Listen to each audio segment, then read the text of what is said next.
Bata pa lang ay malapit na sa isa't isa sina Poypoy at Bebelyn. Sila ay parehong mula sa lahi ng aswang. Playground nila ang masalimuot na gubat. Isang gabi, habang naghahabulan sila sa gubat, ay nakarinig sila ng nakakakilabot na sigaw. Pamilyar ang boses na yon kay Bebelyn, kaya't dali-dali siyang tumakbo para sundan ang sigaw na narinig. Mula sa malalagong halaman ay sumilip siya at hindi nga siya nagkamali ng hinala. Ang mga magulang niya yon na parehong nasibat ng mga nagruronda. Napaatras si Bebelyn na nooy 8 taong kulang pa lang. Bigla namang umaray si Poypoy na nasa likuran.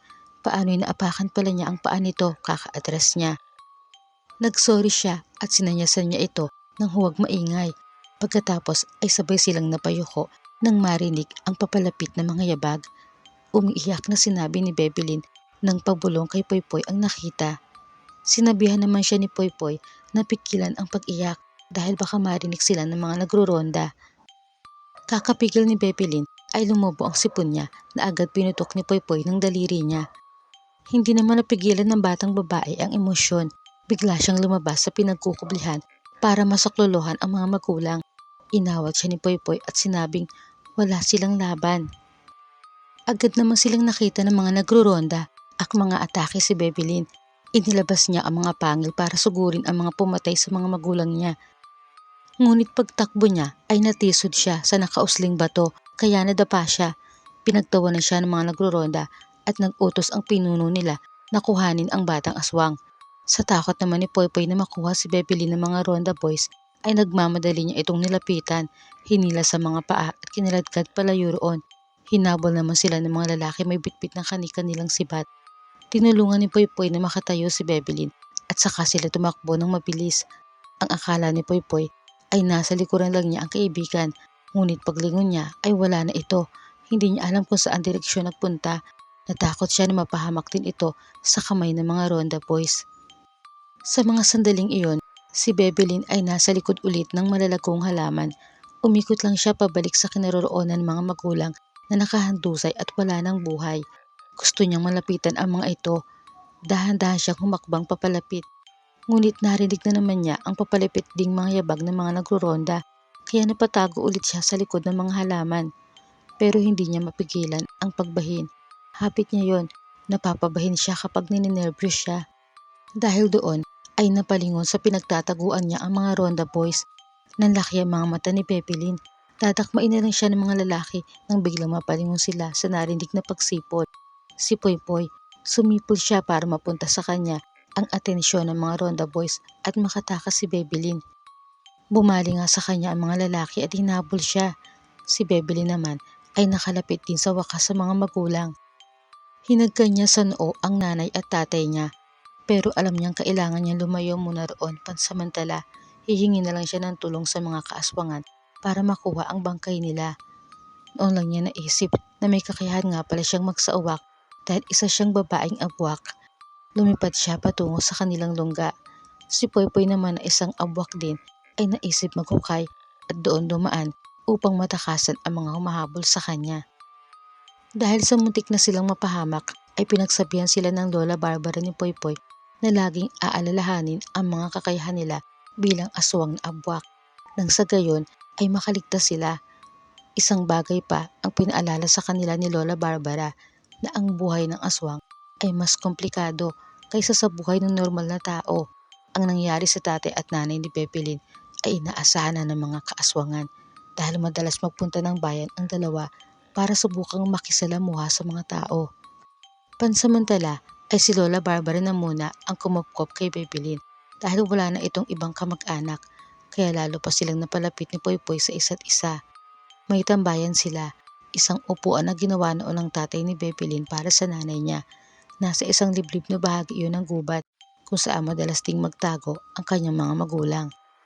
Naisipan ni na Poypoy at Bebelyn na tuwing umaga ay doon uminom ng pulang kape nila, blood flavor, habang nagkukwentuhan. Sumumpa sila na hindi nila iiwanan ang isa't isa habang buhay. Hanggang sa nagbinat at dalaga na nga sila, ay ang upuan pa rin na yon ang tambayan nila. Meron na rin silang unawaan bilang magkasintahan. Isang gabi, habang nagkukwentuhan sila sa ilalim ng liwanag ng buwan, ay excited na sinabi ni Bebelyn kay Poypoy ang plano niyang pagpunta sa Maynila. Agad naman iyong kinontra ng binata, baka raw nakakalimutan ng dalaga ang sumpaan nila na walang iwanan. Ani Bebelyn, kaya nga raw niya sinasabi iyon kay Poypoy ay dahil gusto niya itong isama, silang dalawa ang pupunta sa Maynila. Nabalitaan kasi niya na maganda ron at napakaraming tao, marami raw silang mabibiktima. Pero hindi niya nakumbinsi ang binata, kaya sabi niya hihintayin niya ito 3:00 ng madaling araw sa paradahan ng truck ni Mang Celso na maggugulay.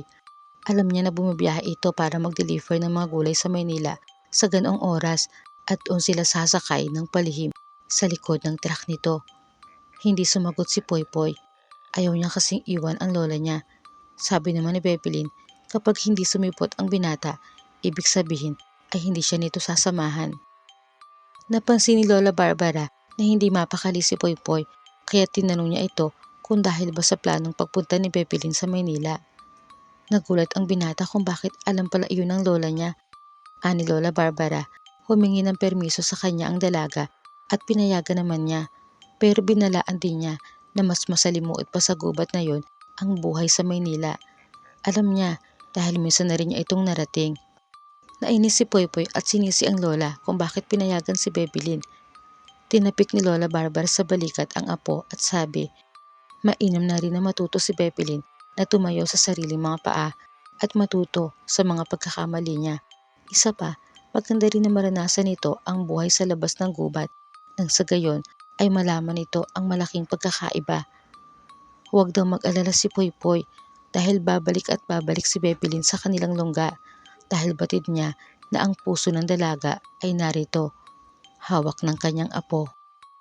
Hindi makapagdesisyon si Poypoy kung sasamahan niya o hindi si Bebelyn. Nahiga siya saglit sa tambayan nilang upuan at tumingala sa liwanag ng buwan habang nag-iisip. Makalipas ang ilang oras, si Bebelyn ay palihim nang nakapwesto sa likod ng truck ni Mang Celso. Malungkot siya dahil hindi pa niya natatanaw ni anino ni Poypoy. Mukhang hindi talaga siya nito sasamahan. Para na rin itong sinabi na hindi siya mahal, kaya't napahugot na lang siya ng malalim na paghinga. Umaasa pa rin siya na sa huling segundo ay makikita niya si Poypoy na tumatakbong palapit sa kanya para sumama. Napabalikwas na lang ng bangon si Poypoy mula sa pagkakahiga sa tambayan nilang upuan nang mapatakan siya ng ipot ng pangkaraniwang ibon na lumipat sa ulunan niya. Namilog ang mga mata niya nang mapagtantong ang buwan ay pinalitan na ng araw. Naalala niya si Bebelyn, agad siyang naghukay at sumuot sa ilalim ng lupa para mapabilis ang pagpunta niya sa kinaroroonan ng truck. Ngunit pagdating doon ay wala na ang truck, nakaalis na. Sising-sisi si Poypoy, nakatulog kasi siya at napasarap ang tulog niya. Ang lamig naman kasi sa upuan na yon, kaya masarap matulog. Napaluhod si Poypoy at napaiyak, hindi dahil sa lungkot, kundi dahil may naluhuran siyang pako na tumusok sa tuhod niya. Ano ba naman may pako doon? Sa Maynila, manghang-mangha si Bebelyn. Totoo nga maganda ang lugar, ang daming matataas na bahay. Building kasi yon. Sa kakalakad ay napadpad siya sa isang eskinita. Nataranta siya sa ingay ng mga tao kaya't nagtakip siya ng tainga. Unang gabi niya sa lugar, balak niyang mambiktima. Kaso mukhang siya ang mabibiktima nang harangin siya ng isang holdapper nang mapagawi siya sa isang madilim na sulok. Hindi niya alam kung anong gagawin kaya't nilabasan niya ito ng pangil. Pero ang holdapper hindi natakot sa kanya. Sa halip ay nilabasan din siya ng balisong at sinabing mas matalim iyon kaysa sa pangil niya. Sinabi niya sa holdapper na hindi siya sinipot ng nobyo niya kaya may toyo siya, baka samain lang ito sa kanya. Sinabi rin ng holdapper na kung may toyo siya ay meron naman itong bawang panlaban sa mga aswang na may toyo. Dahil doon ay napatakbo si Bebelyn. Sa nerbiyos ay napabahin na naman siya. Natigilan siya nang mapatingin sa isang babaeng naglalakad na malaki ang tiyan. Natakam siya kaya't luminga siya kung may kasama ba ito o may ibang tao sa paligid. Nang masigurong wala ay agad niyang nilapitan. Nakita siya ng babae na nakatingin sa tiyan nito. Kaya't tinignan din ng babae ang tiyan niya. Hinawakan pa nga sabay-sabing nakakaingit siya dahil napaka-sexy niya. Di tulad nito na malaki raw ang tiyan dahil sa kakakain ng kanin etc. Nagulat si Bebelyn dahil hindi pala buntis ang babae. Bago siya nito tinalikuran ay pinaalalahanan pa siya na mag-ingat at may gumagala raw na aswang sa hating gabi. Pagtalikod ng babae ay balak pa rin sana itong biktimahin ni Bebelyn, ngunit natigilan na naman siya nang makitang nakakwintas ito ng rosaryo. Bigo na naman siya. Nang mapagod sa kakalakad ay naupo muna siya sa isang tabi. Maya-maya ay may dumaan na magbabalot sa harap niya at inalok siya. Meron naman siyang pera kaya bumili siya. Gusto niyang subukan ang lasa ng balot. Habang tinitikman niya ang balot ay napapatingin siya sa leeg ng vendor. Inilalapit pa niya ng konti ang ilong niya at nang maamoy niyang amoy suka ito ay nagpasya siyang hindi na lang ito biktimahin. Ang hindi niya alam, ang suka sa loob ng basket nito ang naaamoy niya. Nang biglang sumigaw ang magbabalot ng aswang, meron daw aswang. Napaatras si Bebelyn nang kuhanin ng magbabalot ang asin sa loob ng basket. Akmang isasaboy sa kanya kaya't napailag siya, pero hindi pala sa kanya isasaboy kundi sa matandang nasa likuran niya. Buti na lang din nakaiwas siya habang ang matandang aswang ay agad din namang nakatakas. Sinundan ni Bebelyn ang kalahi at natunto naman niya ang tirahan nito. Naramdaman na pala nito ang pagsunod niya kaya tinanong siya nito kung ano ang ginagawa niya sa Maynila. Hindi naman nagsinungaling si Bebelyn. Pinatuloy siya ng matandang aswang na si Nana Upeng sa barong-barong nito. Ayon dito, hindi madali para sa isang aswang na tulad nila ang manirahan sa Maynila. Mas maraming panganib kaysa probinsya. Ang mga tao raw doon ay masyadong abala sa mga teknolohiya. Wala na halos naniniwala sa mga uri nila at kung meron man ay mga alisto at handang makipaglaban. Ang iba nga ay nakukuha pang mag-interview ng aswang para sa content nila sa social media. Wala na silang takot. Dahil sa mga narinig ay nakaramdam agad ng pangungulila si Bebelyn sa lungga nila at sa mahal niyang si Poypoy. Na-miss niya agad ang simple at payapa nilang buhay doon. Sinabi rin naman ng matanda na masaya rin naman manirahan doon kung makakasabay ka sa agos. Ang lahat ay sanayan lang. Si Poypoy naman ay nagpa siyang sundan si Bebelyn sa Maynila. Dumaan siya sa ilalim ng lupa para hindi na siya mamasahe. Hindi pa kasi bumabalik ang truck ni Mang Celso. Ngunit nang sa kalagitnaan na siya patungong Maynila ay nagulat siya dahil sementado na pala ang daan. Wala na siyang malusutan. Nauntog pa siya sa simento. Bumalik siya at naghanap ng ibang daan. Nang marating naman niya sa wakas ang Maynila ay para siya nakikipagpatintero sa dami ng mga tao. Natataranta siya sa bibilis nilang maglakad at kumilos. Nasigawan pa siya na isang malaking lalaki. Paharang-harang daw siya sa daan habang ang sasakyan sa likuran niya ay maingay na nagbubusina dahil napunta na siya sa gitna ng kalye. Samantala, sa mga sandaling iyon, si Bebelyn ay buo na rin pa siya na babalik na siya sa lungga nila. Nagpalit siya ng anyong uwak para mabilis na makarating sa probinsya. Ayaw na niyang makiride, kaso paglipad niya ay sumabit siya sa buhol-buhol ng mga kable ng kuryente. Muntik pa siyang maihaw doon. Mga ilang minuto rin bago siya nakawala. Pagdating sa ere, may nakasabay pa siyang manananggal na nag-alsabalutan na rin. Bitbit ang pang-ibabang katawan at isang maleta. Hindi na raw kasi kaya ang taas ng upa. Dingit sa magjowa, nagkasalisi sila. Habang si Poypoy ay naghahanap ng madadaanan sa ilalim pabalik, si Bebelyn naman ay lumilipad na sa itaas. Nalungkot si Bebelyn nang pag-uwi niya ay nalamang sinundan pala siya ni Poypoy. Pero pinayuhan siya ni Lola Barbara na maghintay na lang sa pagbabalik ng binata para hindi na sila magkasalisi ulit. Araw-araw gabi-gabi ay matyagang hinintay ni Bebelyn si Poypoy sa kanilang tagpuan na upuan. Di naman nagtagal at nagtanaw na niya ang anino nito na paparating. Sa sobrang tuwa ay sinalubong na niya ito. Si Poypoy naman ay nangislap ang mga mata nang makita siya. Ngunit agad pinigilan ng dalaga ang tangka ng binatang pagyakap sa kanya. Sabay hatching. Tinanong siya ng binata kung bakit. Kinabahan na naman daw ba siya kaya napabahin? Umiling si Bebelyn at sinabing hindi maganda ang amoy ng binata kaya siya napabahin. Inamoy naman ni Poypoy ang sarili.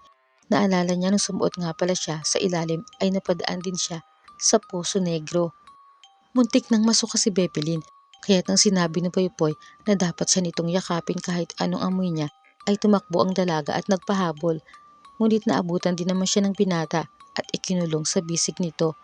Wala nang nagawa si Bebelyn kundi tanggapin ang dampi ng mga labi ng Poypoy sa labi niya at yakapin ito, saksi ang liwanag ng buwan. Ang paglalambingan ng dalawa ay naabala nang makarinig sila ng pagaspas ng pakpak. Batid nilang ang pagaspas na yon ay mula sa isang manananggal. Hindi nga sila nagkamali dahil nang mapatingala sila ay nakita nila itong nakasabit sa puno.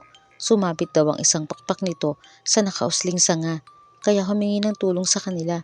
Agad naman nila itong tinulungan. Nagulat si Pepilin nang makita ang pamilyar na muka. Ito yung manananggal na nakasabay niya sa ere pabalik sa probinsya. Anang manananggal, sinundan niya ang dalaga at sa lugar na ito siya nakahanap ng murang paupahan. At mula nga noon ay naging kaibigan na nila ito. Ngunit hindi na nagugustuhan ni Bebelin ang mga nangyayari dahil noon ay dalawa lang sila ni Poypoy sa upuang yon. Pero ngayon, palagi na rin nakadapo ang manananggal. Kaya naiinis na siya. Lalo na kapag nakikita niya ang malagkit na tingin nito sa jowa niya. Lalo na kapag naabutan niyang nandoon na ang dalawa. Dala ng selos ay umuwi na lang siya at nagmukmok. Isang gabi, mula sa pambibiktima ay naisipan ni Bebelin na dumaan sa tambayan nila ni Poypoy. Nagulat siya nang makita roon ang manananggal na si Pamela. Handong ito sa binata at ang binata naman ay nakayakap dito. Sa galit ay lumapit si Bebelin at hinila ang buhok ng manananggal at saka sinabing tatanggalan niya ito ng pakpak. Ngunit nabigla siya nang mapagsino ang binatang nakaupo sa upuan nila. Hindi pala ito si Poypoy. Si Poypoy naman ay nagsalita mula sa likuran. Batid na pala niya nagsiselos na si Bebelin kaya iniwasan na niya ng kusa si Pamela. Napayuko si Bebelin at humingi ng paumanhin. Ang manananggal na si Pamela ay gayon din. Inamin niyang naakit siya sa kagwapuhan ni Poypoy at tinangka itong agawin. Pero hindi nga niya nagawa dahil sa sumpaan na magjowa na sila lang at walang iwanan. Kaya naghanap na lang siya ng ibang jowa at nakiupo lang nga sila saglit sa tambayan ng dalawa. Matapos yun ay umalis na si Pamela. Lumipad bitbit ang kanyang jowa. Muli ay naiwan sa tambayan nila sina Bebelin at Poypoy. Natawa na lang sila sa mga nangyari at nangakong pagkakatiwalaan ang isa't isa.